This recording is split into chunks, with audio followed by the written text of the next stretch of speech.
Salut, moi c'est Maëlys et je suis timide. Ça peut paraître simple à dire mais ça ne l'a pas toujours été. Depuis que je suis petite, j'ai toujours eu du mal à parler aux autres. Je préfère rester dans mon coin parce que parfois je me sens plus en sécurité. Mais aujourd'hui, je vais vous raconter mon histoire parce que peut-être que toi aussi tu es timide et tu te demandes si c'est normal. Spoiler alerte, ça l'est.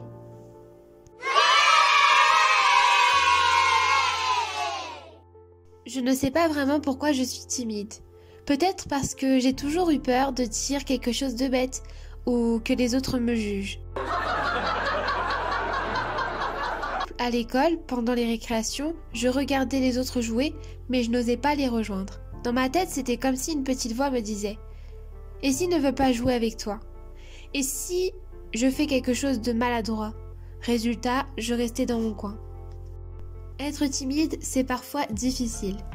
Quand on me pose une question en classe, mon cœur se met à battre super vite. Quand je suis dans un groupe, j'ai souvent l'impression que ma voix ne compte pas. Et parfois, j'aimerais juste dire à quelqu'un « Hey, ça va ?» Mais les mots ne sortent pas. Et tu sais ce que je déteste le plus ? C'est quand quelqu'un me dit « Mais parle, pourquoi tu dis rien ?» Ça ne m'aide pas du tout. Au contraire, ça me bloque encore plus. Mais être timide, ce n'est pas que du négatif. Par exemple, comme je n'aime pas trop parler, je préfère écouter les autres. Ça me permet de mieux comprendre ce qu'ils ressentent.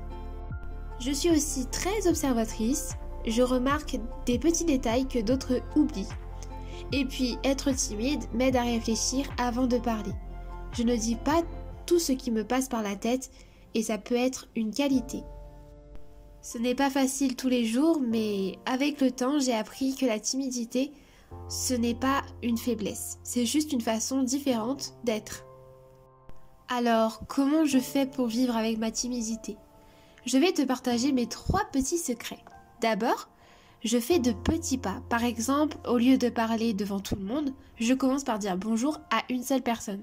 C'est moins effrayant et petit à petit, ça devient beaucoup plus facile de parler. Ensuite, je me prépare. La préparation est très importante. Si je dois parler en classe ou à quelqu'un, je réfléchis à ce que je vais d'abord dire. Ça m'aide à me sentir plus en confiance.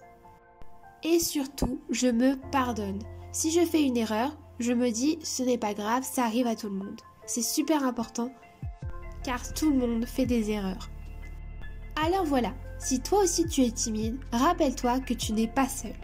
Avec le temps, tu trouveras ton chemin à ton rythme. Et peut-être que ta timidité te permettra toi aussi de mieux écouter, de mieux comprendre les autres et de voir le monde avec un regard unique. À bientôt!